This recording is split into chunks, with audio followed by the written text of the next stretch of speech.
I was less than 2 blocks from the school when it happened. I was in my car, inching through the last stretch before the parking lot, thinking about first period and whether I had enough copies of the reading quiz. Traffic was slow, the way it usually is before first bell. Parents dropping off kids, students cutting across the street instead of using the crosswalk, that quiet kind of chaos we all know. Then a boy ran straight in front of my car. I hit the brake so fast that everything on the passenger seat slid to the floor. My bag, my planner, a stack of ungraded essays. I almost said something out loud, but I didn't. Because he wasn't just running, he was scared. He came to my window on the driver's side and slapped his palm against the glass.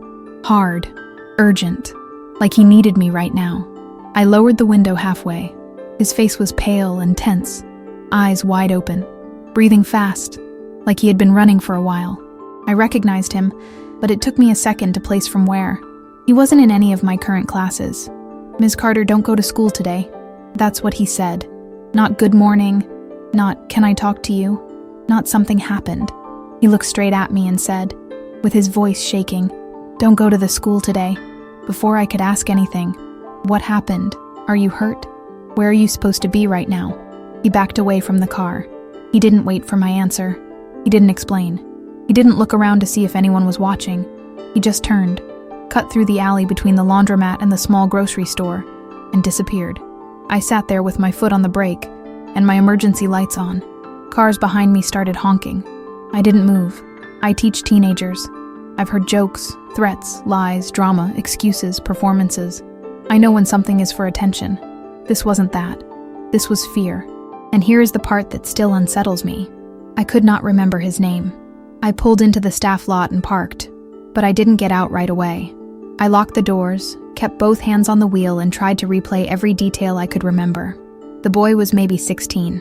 Not small, not huge. Hoodie, dark backpack, hair a little long in the front. No visible injuries. Eyes wide, breathing hard. Voice shaking. I knew his face. I knew I'd had him. I just couldn't pull his name out of my head fast enough, and that bothered me more than I want to admit. I see around 130 students a day. Some stay with you. Some fade until something pulls them back. He had been one of mine last year. I was sure of that now. Not this semester. Last year. I took a slow breath and asked myself a simple question. Do I believe him? Yes. I got out of the car. The air near the building already felt tense, but that might have been me. Kids were gathering near the side entrance, backpacks half open, music coming from somebody's phone. 2 boys were shoving each other in that "we're just playing" way that is always 5 seconds from turning into a fight. Nothing looked wrong. The building looked normal. The silence I was expecting wasn't there. Nobody was running. Nobody was crying. No squad cars out front. No lockdown call on the outdoor speakers. So why am I not supposed to walk in? I locked the car and headed inside. The front doors were propped, which they weren't supposed to be before the first bell. I made a mental note. I also made a mental note that I had just said "mental note" in my own head, which is something my husband teases me about when I'm stressed. I was stressed. The hallway smelled like hallway, cheap disinfectant, and teenage deodorant. Kids were talking, bumping shoulders, dropping books on purpose to make noise. I forced myself to keep moving at a normal pace. I didn't want to start something I couldn't control before I knew what I was walking into. I went straight to the main office before going to my classroom. The door was half open. Our principal, Karen Ellis, was already there, leaning over the counter with her reading glasses in her hand. She looked tired in the way she usually looks tired, not alarmed. That gave me a little room to breathe. "Morning," she said without looking up. "Karen," I said quietly, "do we have anything going on today I wasn't told about? Any threat? Any parent situation? Anything with law enforcement?" That made her look up. Her face didn't shift to panic. It shifted to alert. "Why?" she said. "One of my former students stopped me in the street before I parked and told me not to come into the building today." Karen stood up straight. "Who?" "I'm trying to place him. Last year. Dark hoodie, brown hair, longer in the front. He looked scared. Not joking scared. Real scared. That was when Mark Reynolds, one of the assistant principals, stepped in from the copy room with a coffee. He caught the last part. "What happened?"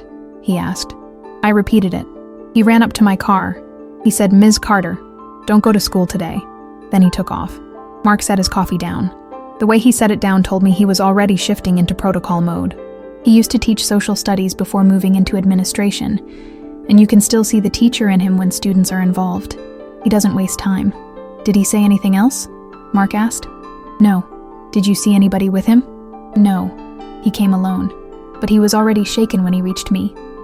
He was breathing like he had been running hard for more than a block." "Did he mention a name? Any detail about why?" "No." "Did you get video?" Karen asked. That's how schools are now. We ask if there's video before we ask if there's context. "I didn't," I said. "It happened fast." Karen nodded once. "Okay. We're not going to overreact, but we're also not going to ignore that." Mark was already at his computer. "Give me a second," he said. I knew what he was doing. He was pulling up last year's rosters for my classes. He would filter 10th graders who are now 11th graders. He would pull photos. We would try to match the face. I watched the hallway through the office window. Students kept walking past like nothing was wrong. That was either good or very bad. Karen turned to me. "Tell me honestly," she said. "On a scale from student being dramatic for attention to this is serious, where are you right now?" "Serious." No hesitation. "No hesitation," I said. She nodded again. Calm, contained. "Okay, we move like it's serious." Mark spun the monitor slightly so I could see. "Is it him?" he asked. He pointed at a yearbook-style ID photo. The boy in the picture wasn't smiling. Brown hair a little messy in front, soft jawline, eyes that didn't make full contact with the camera. I felt a snap of recognition in my stomach. "Yes," I said. "That's him." "Name's Ethan Cole," Mark said. "Last year English with you, 2nd period. Attendance this year says he's at Northview now. He transferred at the end of spring." That detail hit me fast and cold. He doesn't even go here anymore. Karen took that in. So why is a kid who doesn't go here anymore warning one of my teachers not to enter the building? Nobody answered. Mark kept going. "Address on file is 4 blocks south of here, near the apartments behind the old grocery warehouse. Family contact is Mom, Denise Cole. No number for Dad." That lined up with faculty memory. I remembered now. Ethan was quiet, respectful, did his work, didn't attract attention. He had this habit of sitting where he could see both the door and the board. I remember noticing that and writing it down, because habits like that sometimes mean anxiety, and anxiety sometimes means other things. Mark pulled his hands away from the keyboard and looked at Karen. "You want me to call school resource?" "I want you to do 2 things," Karen said. "First, get Officer Blake in here now. Second, get attendance started early and flag Ethan Cole. If he's on property today and he's not enrolled, I want eyes on him immediately." Then she turned back to me. "Madison, listen to me," she said, and her tone tightened by half a notch. "Until we know what this is, you don't walk the halls alone. You don't leave your room alone. You don't respond to any, 'Can I talk to you in private?' from any student without another adult present. Is that clear?" "Yes. I'm not trying to scare you," she said. "I already am," I said. That earned the smallest exhale from her. Not a laugh, just a release. Then Mark came back in. "I need more," he said. "What was his body language when he talked to you?" "Locked," I said. Like he wasn't thinking about himself. He wasn't asking for help. He was warning me. He got it out fast and left. "Why just you?" he asked. "I don't know," I said. "But I'm going to tell you what it felt like." It felt like he thought someone might be watching. Karen and Mark looked at each other. Mark didn't like that. "Okay," he said quietly. "Then we're assuming possible outside involvement. This is the part where I have to be very clear about something. We're a public high school. We are not a private campus with gates and guards at every door. We are not in a perfect neighborhood. We have students who go home to stable houses, steady routines, and parents who email us immediately if someone posts something rude about their kid online. We also have students who go home to yelling, or silence, or nothing in the fridge, or people in the parking lot who should not be around teenagers. We all know this, and we all pretend we don't, until we can't pretend." Mark picked up the desk phone and started dialing Officer Blake, our school resource officer. Karen went to her office to pull security camera feeds from the street. I stood there with my hands flat on the counter, and one thought sat in my head like a weight.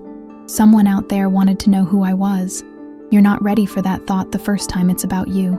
You think you are, because you've seen the trainings and signed the forms and sat through the lockdown drills. But when you hear that someone outside demanded a name, your name, it stops feeling like a scenario. It becomes personal. I kept seeing Ethan's face at my window. His eyes weren't asking me to help him. They were asking me to listen. Officer Blake got to the office fast. He's usually posted near the back entrance around arrival, but when he walked in this time, he wasn't doing the usual morning small talk. No, how's everybody doing? No half jokes about hallway traffic. He went straight to Mark. What's going on? Mark pointed at me. Former student of hers ran up to her car before she parked. Told her, don't go to school today. Took off. We ID'd him as Ethan Cole. He doesn't attend here anymore. Blake turned to me. Tell me exactly how he said it. I repeated it word for word. He listened without interrupting, and I could see him cataloging each detail. He was calm, but not casual. He asked me to describe Ethan, and I did, even though we already had Ethan's file open. He asked where it happened.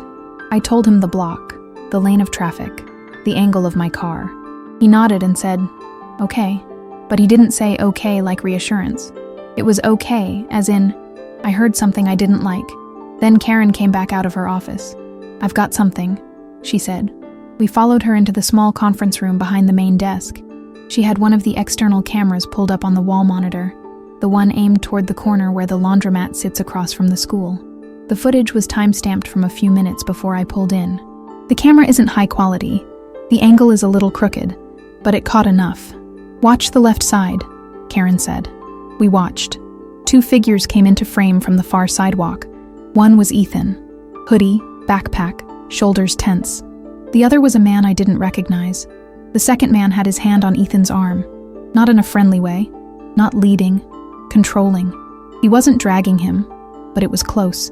He was angled in tight, talking directly into Ethan's face while pushing him along. I felt my stomach harden. Karen paused the footage. That him? She asked me, pointing at Ethan on the screen. Yes. She hit play again. The man tightened his grip, then grabbed Ethan by the front of the hoodie, up near the collar, and pulled him in against the brick. You could see Ethan's body react, that stiff, automatic brace when someone stronger corners you. Even through the grainy image, I could see the difference in posture. Ethan's chin dropped. The man leaned in. Blake froze the frame with 2 fingers. Back it up 3 seconds, he said. Karen scrubbed back. He watched again, slower.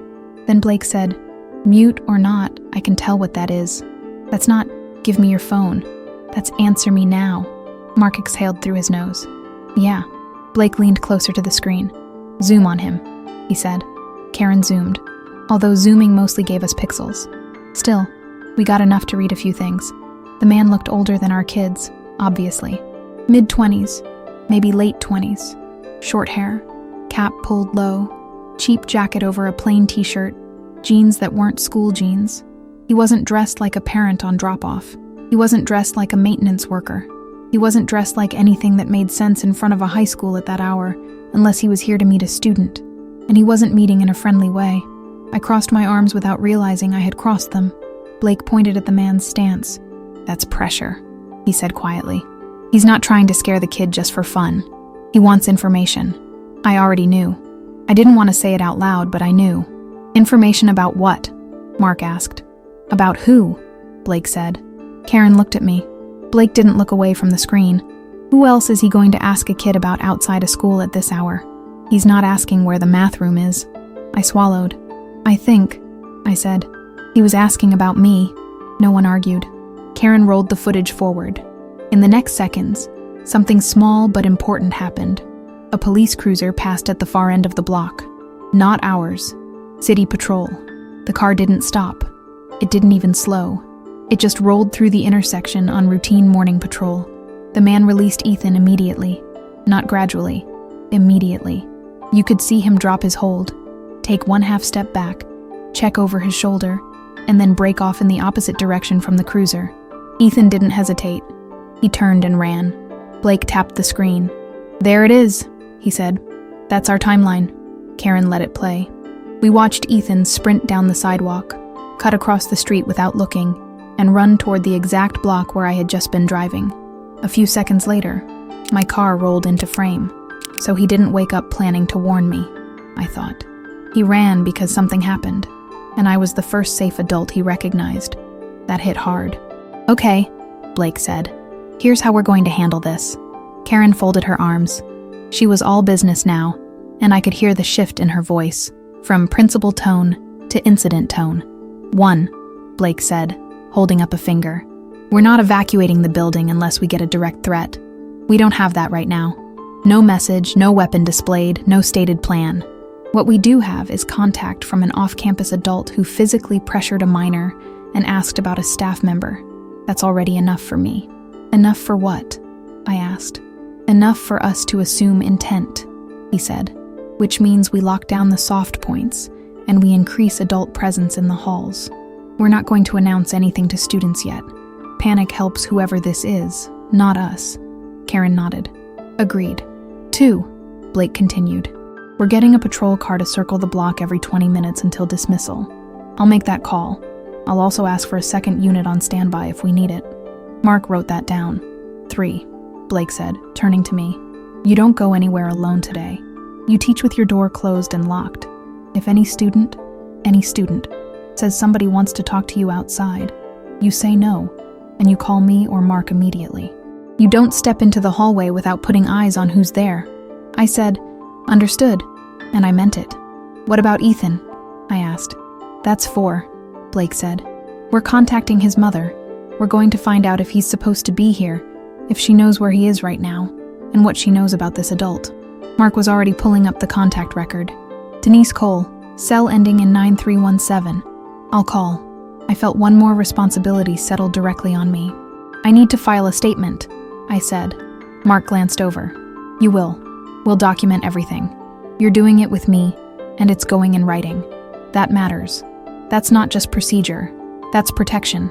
If something escalates later, 'I told them' is not enough. You learn that fast in this job. You write, you timestamp, you sign, you keep copies." Blake looked at me again. "Madison, I'm going to ask you something and I want you to answer straight.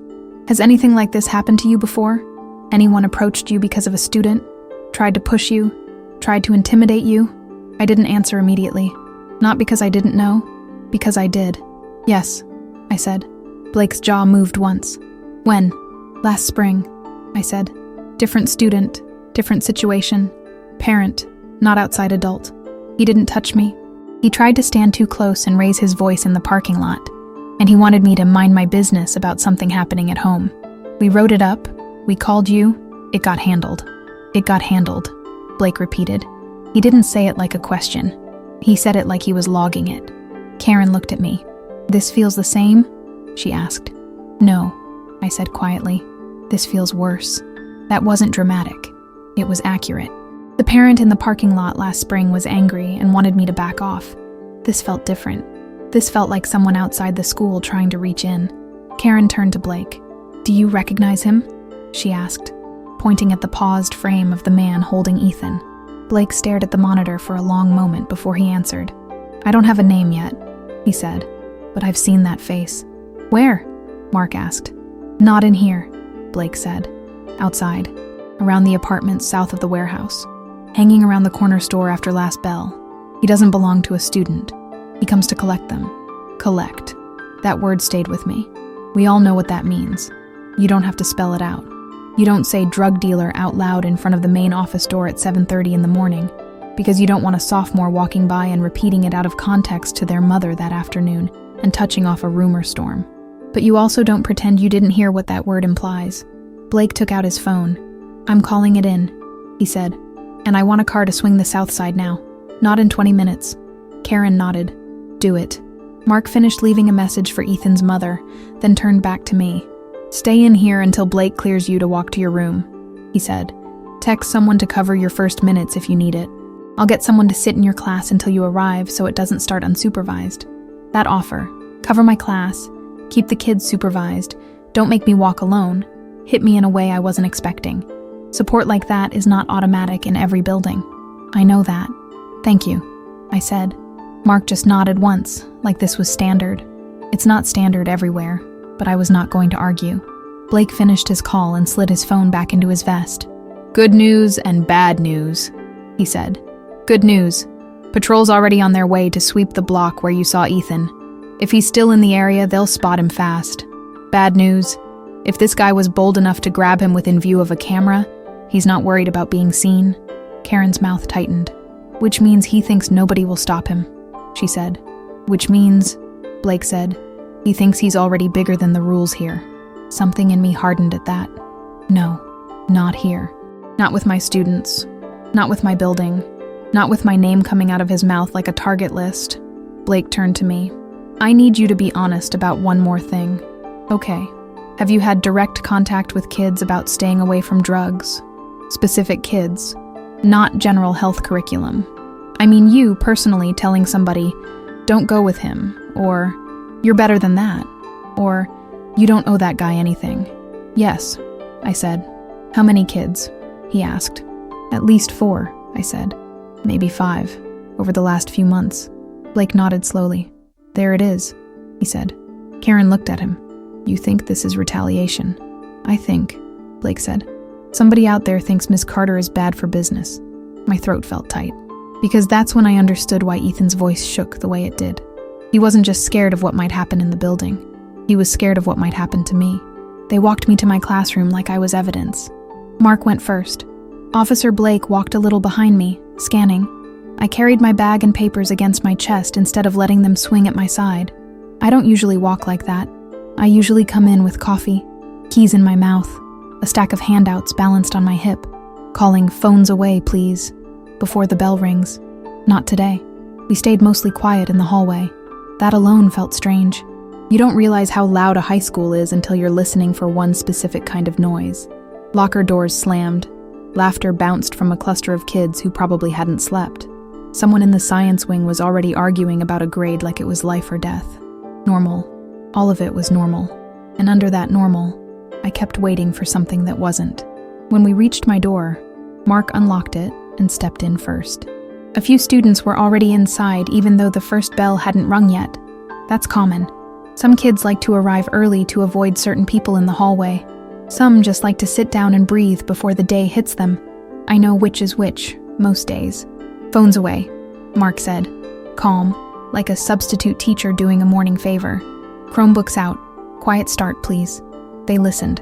They didn't fully understand why they listened to a voice that wasn't mine, but they listened. Blake stayed in the hall, keeping his eyes moving in both directions. I closed the door behind me and locked it. The lock sound felt louder than it actually was. "Good morning," I said. That grounded the room. All eyes came to me. A few kids looked relieved. A few looked confused. Teenagers read adult faces all day long, so I forced my expression into steady and neutral. That's a skill you don't learn in teacher prep. That's survival. Mark leaned toward me and kept his voice low. "You're covered for the first 10 minutes, he said. "Take attendance. Keep them inside. Don't send anyone to the restroom without texting me or Blake first." "Understood. I'll be right outside if you need anything." He left. The door clicked shut behind him, and I was alone with my class.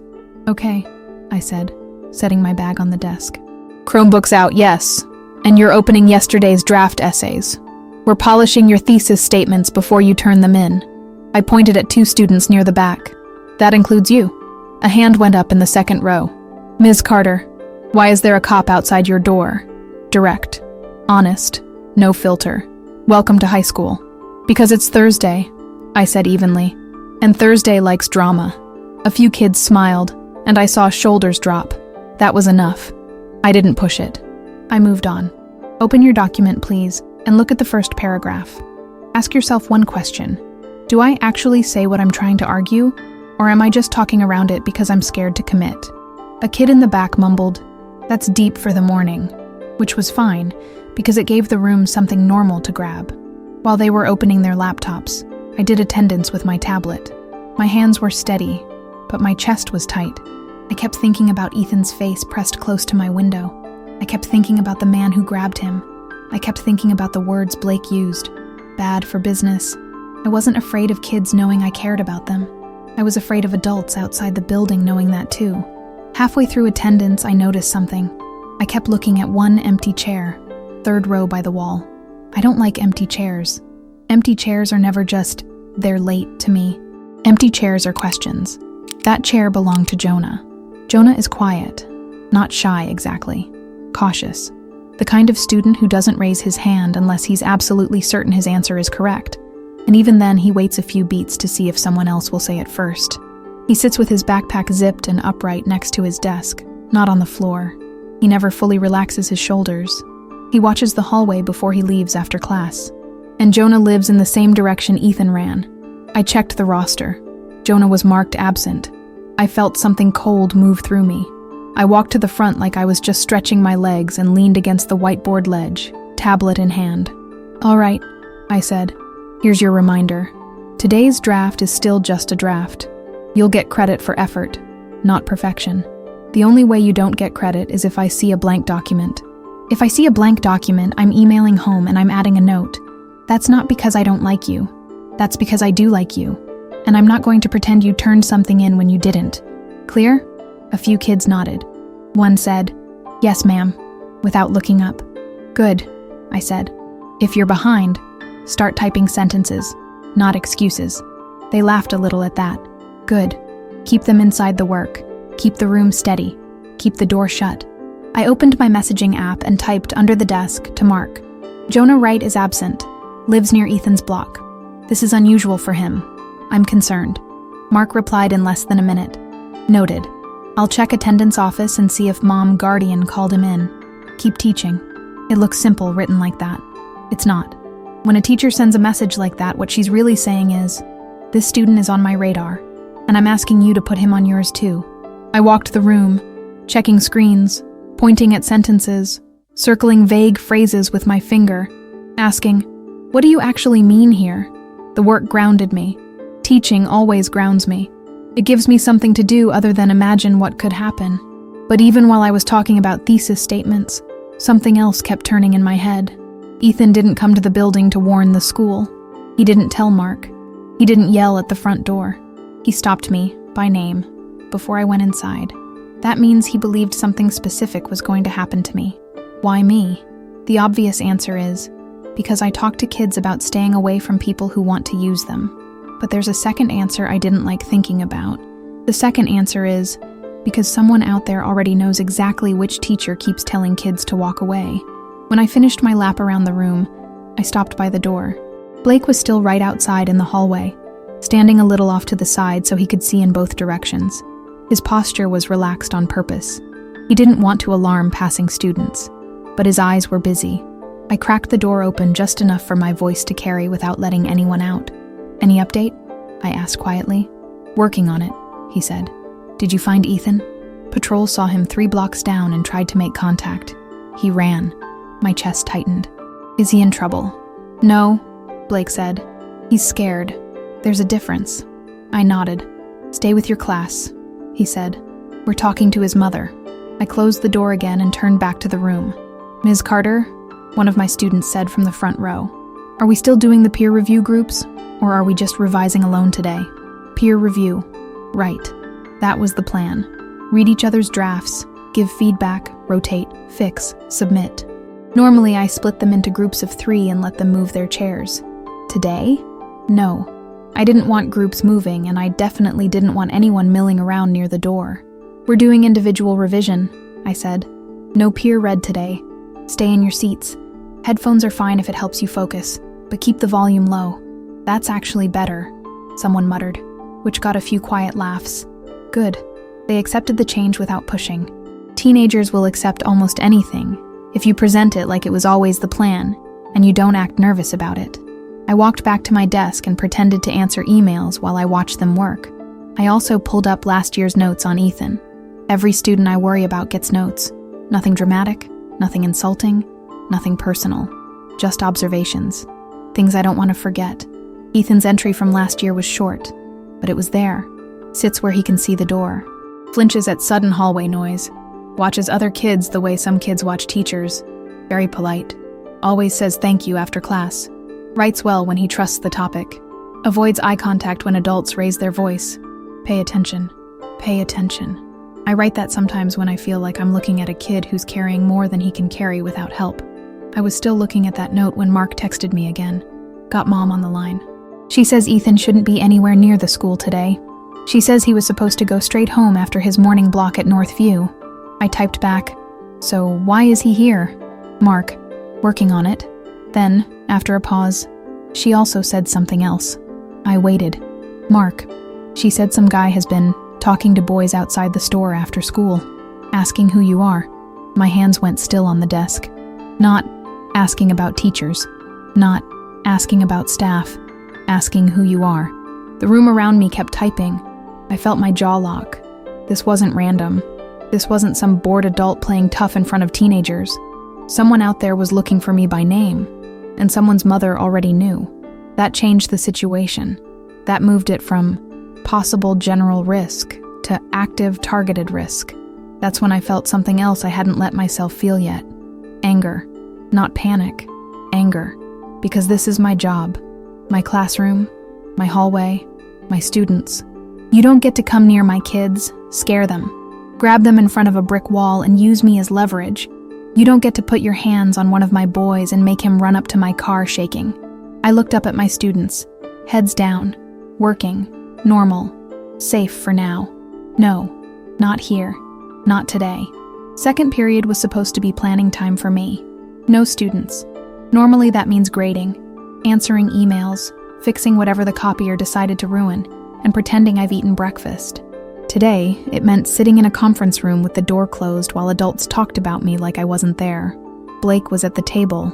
Mark was there. Karen was there. The blinds were half shut. My laptop was open in front of me, but I wasn't typing. Blake had his phone on speaker. A woman's voice came through, tight and angry in that way anger sounds when it's scared first. "This is Denise Cole," she said. "Is my son in trouble?" "No, ma'am," Mark said. "We're not calling to discipline Ethan. We're calling because we're concerned about him. We need to understand what happened this morning. He didn't do anything," she said right away. "If you're trying to say he..." "No," Mark said calmly. "We're not accusing Ethan of anything. We're trying to protect him. And Miss Carter." There was a pause. I could hear her breathing. Then Denise said, "Oh, it's her." Her tone shifted. That "oh" wasn't rude. It was familiar. She knew my name already. Blake leaned forward. "Ms. Cole," he said. "This is Officer Blake. I help the school with safety. I want you to tell me, in your own words, what you told Mr. Reynolds earlier. Start wherever you want. Take your time." Denise exhaled. When she spoke again, her voice wasn't angry anymore. It was steady, controlled. "Some man has been waiting by the store," she said. "The one next to the bus stop. He's not from the block. He doesn't live there. He's been trying to talk to boys when they get out. He'll say, 'You done with class? You busy? You want to make some money?' Stuff like that." Blake nodded, even though she couldn't see him. "How long has this been happening?" "A while," she said. "Couple weeks, maybe longer." "Has he tried to talk to Ethan personally?" Blake asked. "Yes," Denise said. He told him, "You're smart. I like smart kids. I got something easy for you." Ethan told him no. The man didn't like that. He kept following him a few feet, telling him not to act too good. I felt my jaw tighten. That's how it starts. You're not special. You're not better than this. Don't act like you're different. It sounds like attention. It's actually control, Denise went on. Then yesterday, Ethan told him to back off, and the man grabbed him. Blake's voice changed. "He put hands on your son." "Yes," she said, "by the front of his shirt. Pulled him in, right there in the open. People saw. Nobody did anything." He told Ethan, "Who's that teacher that keeps telling kids not to talk to me?" He said, "What's her name?" "The one who thinks she's saving people." The room went silent. I felt my stomach drop and harden at the same time. Not rumor, not guess. There it was. Plain. Blake glanced at me, then back at the phone. "What did Ethan say?" he asked. "He said he didn't know," Denise said. "He lied. He said he didn't know your name." Something stung behind my eyes. Of course he lied. Of course he protected me. He's 16. "And then, this morning?" Mark asked. "This morning," Denise said. "Ethan told me he wasn't going straight home after first block. He said he had to warn somebody. When I asked who, he said, 'Ms. Carter.' He said, 'I have to tell her not to go in there today.' I told him, 'Baby, stay out of that school. That's not even your school no more.' He said, "I know. I'm just gonna run up and tell her and leave." I told him not to. He went anyway. I swallowed. Blake nodded once, like he had just closed a file in his head. "Ms. Cole," he said, "listen to me. You did the right thing calling back. Your son did the right thing approaching Ms. Carter. I'm going to say something very directly now. Are you okay with me doing that?" "Go on," she said. "This man who grabbed your son is not just bothering kids," Blake said. "He is now targeting staff. That escalates it. I am treating this as criminal, not as someone hanging around. I'm notifying patrol and documenting physical contact with a minor and attempted intimidation of a school employee. You will probably get a call. Cooperate with them, please. Do not let Ethan handle this alone." Denise let out a breath that sounded half like relief, half like frustration. "I've been telling people," she said quietly. "I've been telling people he's out there. I'm tired of people acting like I'm just being dramatic." "You're not being dramatic," Blake said. Denise's voice shook for the first time. "They think because it's our side of town it's normal," she said. "It's not normal. It's not normal for grown men to wait for kids after school and talk to them like that. It's not normal for them to grab anybody's child." "No," I said out loud before I could stop myself. "It's not." There was a beat of silence on the line. Then Denise said, softer, almost tired, "Ms. Carter, you on the call, baby?" "Yes," I said. "I told him," she said. "I told Ethan, that woman got a family. You can't just run up to her car like that and scare her half to death." He said, "I'd rather scare her than not say nothing." I had to close my eyes for a second. "I appreciate him," I said quietly. "I know you do," she said. "He said you look out for kids. He listens to you. He listens to you more than he listens to me sometimes, and I don't even get mad at that. Because if he's gonna listen to somebody, I'd rather it be you than one of those corner men." I didn't have words for that. Blake cleared his throat softly.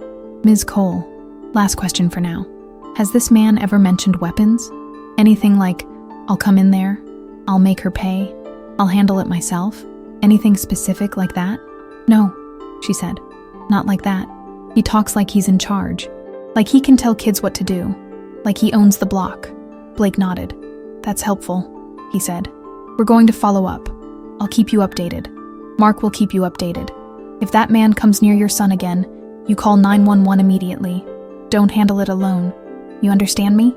"I understand you," she said. "Thank you," he told her. The call ended. No one spoke for a moment. The room felt still, but not calm. More like a pause inside pressure. Karen was the first to break it. "So," she said quietly, "now we know what he wants."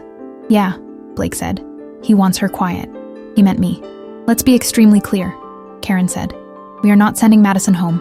Blake looked at her. "Agreed," he said. "We don't reward intimidation. Also, no offense, Madison, but if we send you home, he thinks it worked. He thinks she's scared. He thinks he can move kids today with no pushback. I'm not giving him that." "Good," I said, before I could even think about it. I wasn't going to suggest leaving. Karen almost smiled at that, but it wasn't a happy smile. It was a proud one, tight around the edges. Blake leaned toward me. "You understand something else, though," he said. "From this point on, we have to treat you like you're not just a teacher. We treat you like a named target. That means we run protection. We document everything you do, and we make sure no one can say later that you escalated. He escalated." "I understand," I said. "Also," he added, "you don't walk to your car alone after school anymore. From now on, somebody's with you. I don't care if you think it feels dramatic. Dramatic is better than injured." I nodded. Mark looked at Blake. "What's our next move with Ethan?" he asked. "We can't have him avoiding officers and running every time someone in uniform tries to talk to him. I don't want him getting himself in trouble because he's trying to protect her." "He's not in trouble," Blake said, "but he's spooked. I'll go to the apartment with patrol instead of having them pull him off the street. He'll talk better at home, especially if Mom's there. Document everything," Karen said. "I want timestamps, screenshots, and written statements by lunch. If this turns into something bigger, I want proof we acted immediately and professionally." That's Karen. Calm on the outside, paperwork like a lawyer on the inside. People complain about principals who care more about liability than feelings. People don't realize that sometimes liability is literally how we keep breathing. If it's written, it's real. If it's real, we can act. Blake turned back to me. Now I'm going to ask you something you're not going to like. Go ahead. What exactly? He said. Have you been telling kids? I knew what he meant, and I knew why he needed it on record. So I answered.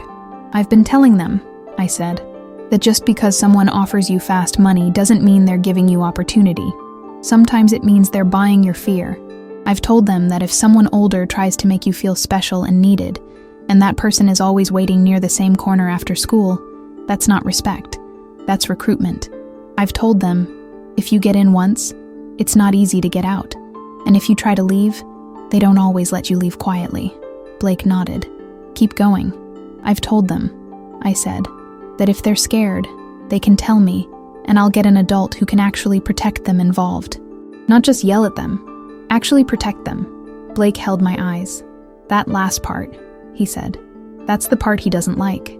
I know, I said, because what I'm really telling those kids is, you are not alone. You do not belong to him. You have adults who will stand between you and that corner if it comes to that. And we will not just tell you to be smart and send you home to deal with it yourself. We will make noise. We will pull in names. We will write reports with timestamps and put uniforms on sidewalks where he thinks he controls the air. That is bad for his business. That is exactly what I want. Karen folded her hands on the table. Here is what's going to happen for the rest of today, she said. Officer Blake escorts you between classes. If you need to step into the hallway for any reason, you tell him first. You keep your door locked while you're teaching. You do not meet with any student alone. You document every unusual interaction immediately and send it to Mark so it's time-stamped. I nodded. Then, she said, after last bell, you're not walking to your car without an adult next to you. We're doing this clean, controlled, and boring. Boring is the goal. Understood, I said. Then Blake said, there's one more piece you need to hear, Madison, and I want you to really absorb it. I waited. He looked me straight in the face. His voice was even. Professional. No drama. We already know who he is. My heart kicked once. Blake went on. Name, age, prior. He's not some mystery ghost. He's known. He's on paper. Which means this is no longer just us watching the building. This is officially about him. And once it's about him, it's not going to stop at the sidewalk. For a second, I didn't speak. Not because I didn't understand. Because I did. This wasn't just about keeping me safe for one day. This was about pushing back on someone who thought he could reach into my classroom through my students. This ends today, Blake said. He didn't say it loud. He didn't need to. The rest of the morning moved in a strange kind of order. Classes ran. Bells rang. Kids complained about essays like nothing in the world was different. And in a way, I was grateful for that. Routine is a form of safety. If they felt normal, it meant we were doing our job. From the outside, my classroom probably looked the same as always. From the inside, nothing was the same. My door stayed locked between bells. Blake stood in the hall during transitions. When I needed to use the restroom, Mark himself came to cover the room so Blake could walk me. That sounds simple. It's not. It meant they were rearranging their entire day around me. I felt protected. I also felt like a person with a spotlight on her head. At some point, word started moving among the kids that something was going on. It always does. Teenagers are better than any communication system a district has ever paid for. Still, nobody tried anything dramatic in my room. Nobody filmed me. Nobody tried to fish for details. A few looked at me a little longer than usual, like they were checking if I was okay. I gave a small nod back when I caught it. That was enough. Near lunch, Blake stepped into my room and said, "I need you for 5 minutes." His tone was level, but there was something underneath it that hadn't been there earlier. I told the class, "Independent work, volume low. If you have a question, write it down and I'll answer when I get back." Then I followed Blake into the hallway. Mark was already there. Karen was there too. Blake didn't make us walk to the conference room this time. He told me right there, in the hall, voice low, "We have him." For half a second, I didn't process what him meant. Then I did. "How?" I asked. "Patrol made contact 2 blocks south of the warehouse," Blake said. "He was on foot, same clothes, same hat. When they approached, he tried to walk off like none of this involved him. They stopped him. He got loud. He made a mistake." "What mistake?" I asked. He said, and I'm quoting, Blake said. I ain't doing anything except talking to kids. Since when is talking illegal? My stomach turned. I didn't like hearing that sentence. But Blake actually looked satisfied. That's solicitation, he said. That's documented prior contact with minors near school grounds. That's physical intimidation. That's attempted intimidation of staff. He admitted half of it out loud with body cam running. Karen exhaled. Not dramatic. Controlled. Good, she said. Is he still out there? I asked. No, Blake said. He's in a car. I felt my shoulders drop for the first time since the parking lot. Listen to me, Blake said steady. I can't promise you he never comes back.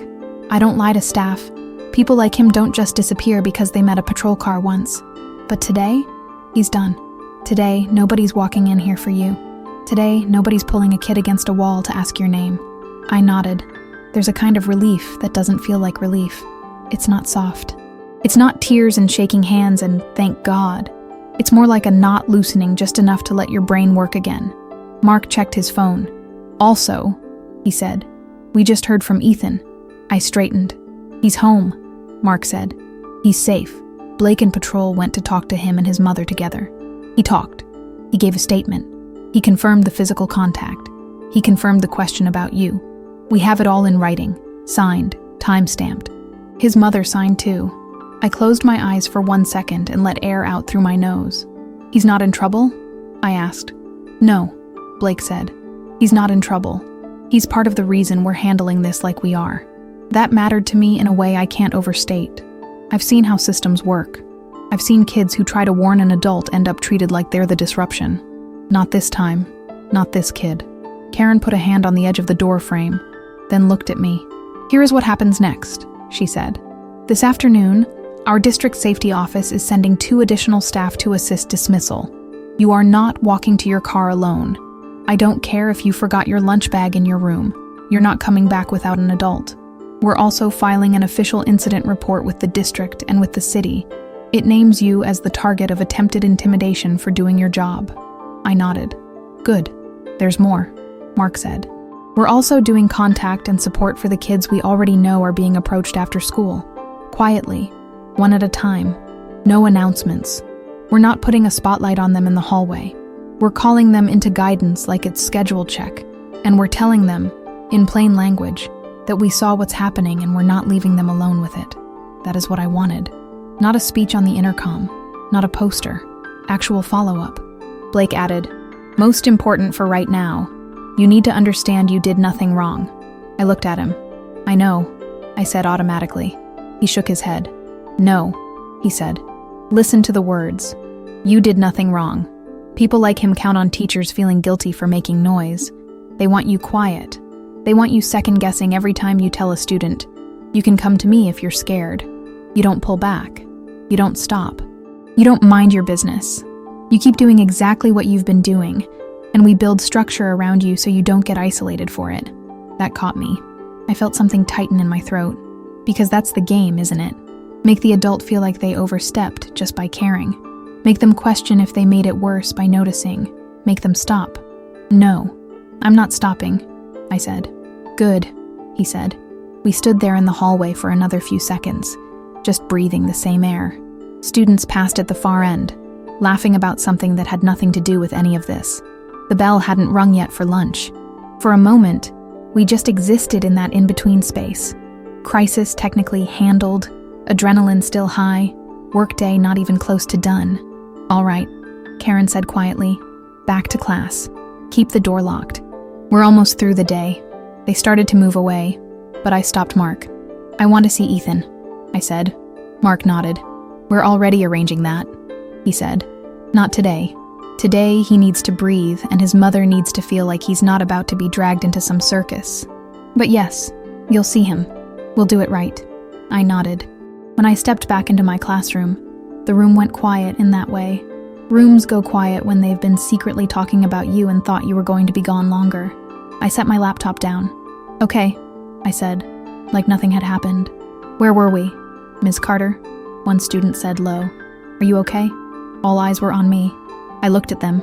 My students. My room. My job. Yes, I said. I'm okay. And you're okay. That's the point. They didn't need more detail. They didn't need drama. They just needed that sentence, in that tone, with that certainty. Heads went back down. Fingers went back to keyboards. Chairs creaked. The normal hum returned. Inside, I was still running, but I wasn't scared the same way anymore, because now it wasn't just me and a kid in a hoodie on a sidewalk. Now it was written, recorded, documented, signed, and in motion.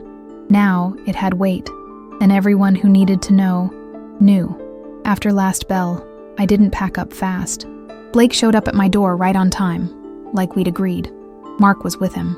Karen waited at the end of the hall, standing in a way that made it clear we weren't doing walk out alone to the parking lot and hope for the best. A second patrol car idled half a block down, lights off, just sitting. My students had already cleared out. Desks were a little crooked, chairs not fully pushed in, a pencil on the floor next to the trash can. All the usual end-of-day signs. I took a second and fixed a few of them while I breathed. That tiny act, straightening a desk, picking up a pencil, tossing it in the cup, helped bring my head back to normal speed. This is my room. Mine. You don't get to touch this place through fear. When I finally zipped my bag, Blake said, "Ready?" I said yes. We didn't talk much on the way out. The halls were mostly empty. A few kids were still at their lockers, moving slow on purpose because going home isn't always comfortable. A few athletes were already in warm-ups heading toward practice. One of the custodians nodded at us in that quiet, respectful way the people who really run the building communicate. Nothing felt loud. Nothing felt panicked. It felt watched. Outside, the air felt different than it had that morning. Not lighter, calmer, controlled. No one lurking near the corner. No one hanging back by the fence pretending to wait for a ride. The block felt claimed. Mark walked me to my car and stood there while I unlocked it. Blake watched the street. Karen stayed by the main door, on her phone with district security, voice low and professional. Before I got in, Mark said, "You go straight home. Text me when you get there." Blake added, "If you see anything you don't like, a car following, a stranger parked too long near your street, you call immediately. No hesitation. You don't see how it plays out. You call." "I will," I said. "Good," Blake said, "because I wasn't joking this morning. You are not handling this by yourself." I nodded. "I heard you." He studied my face for a second, then said something I didn't expect. "You did exactly what we asked teachers to do," he told me. "You paid attention. You listened when a kid was scared. You didn't ignore it, and you didn't try to be a hero alone. You brought it in. You let us do our job." That landed. Because here's the truth they don't put on posters. Most days, being a good teacher has almost nothing to do with content. It's not Shakespeare, thesis statements, rubric language. It's reading the room fast enough to catch the one student who isn't laughing with everyone else. It's seeing the bruise under the sleeve and not pretending you didn't. It's catching the way a kid scans a parking lot before crossing it, and understanding that means they're not just worried about being late to class. It's noticing. And when you notice, you accept a cost. Sometimes that cost is paperwork. Sometimes it's confrontation. Sometimes it's that someone older than your students decides you're a problem. That was the part that shook me most today. Not that there are people out there trying to pull kids in. I already knew that. We all know that. We see it. We live in it. We build lesson plans around it. What hit me was this. Someone out there was angry enough at what I do in my classroom to grab one of my former students by the collar and demand my name. That's not abstract anymore. That's direct. And he would have kept going if Ethan hadn't stepped in. That's the other piece I'm not going to forget. A 16-year-old boy ran in front of a moving car to warn me. He was shaken. He was breathing hard. He could have kept walking and said nothing. He could have gone straight home and locked his door. He could have told himself, "It's not my problem." He didn't. He chose to help. People like to talk about teenagers like they're careless, selfish, numb. I spend my life with them. I know better. I saw a scared kid look me in the eyes and choose to act for someone else when it wasn't actually his responsibility. That matters. And because he did that, we were able to pull this into the light fast. We were able to protect him. We were able to push back before anything worse happened. We were able to put a name on a person who thought he could circle our building and treat our kids like inventory. That's not small. Before Blake closed my door, he leaned in and said, "There'll be paperwork tomorrow. A lot of it. Don't let it wear you down. Paperwork is how we keep pressure on him instead of on you. I almost smiled. Karen already warned me, I said. Good, he said. Then go home. Hug your kids. Eat something. Sleep. We've got the rest. I drove off feeling watched in a good way. For once. Monitored, in the right sense of the word. Not alone. At a red light, I finally let myself breathe all the way out. My hands were still tight on the wheel, but the shaking in my chest had stopped. When I pulled into my driveway, Alex was already outside waiting. That told me Mark had done what he promised. He'd called. He'd warned my husband. He'd given him enough to understand why I might come home looking like I'd just walked out of a meeting with lawyers and not out of an English classroom. Alex didn't ask. What happened? Right away. He just opened the passenger door, took my bag out of the seat, and said, "Are you okay?" "I am," I said. "Now I am." He nodded and put his hand on the top of the car like he was grounding himself there. Inside, the kids were loud. Emma was at the table doing math and telling Mia not to touch her pencils. Noah was running laps around the couch in socks, even though we tell him not to run in socks. It looked exactly like every normal afternoon. I stood there in the doorway and let that sound hit me. Normal. Safe. Home. Later tonight, I'll have to sit down and write out my full statement for the district. Times, descriptions, exact wording, sequence of events, who said what, in which order. I'll have to save screenshots. I'll have to sign my name on forms that say, targeted intimidation. I'll have to answer follow-up questions. I'll probably have to sit through a meeting next week about staff safety expectations. That's fine, because this is on record now. Ethan is safe. His mother is heard. The pressure on those boys outside the store is not invisible anymore. The man who thought he could lean on kids and use my name like a handle is sitting in the back of a car, not standing on a corner. And everyone in my building knows that if a student ever runs up to me shaking and says, "Don't go," I am not brushing it off as drama. I am listening. I am taking it inside. And we are answering.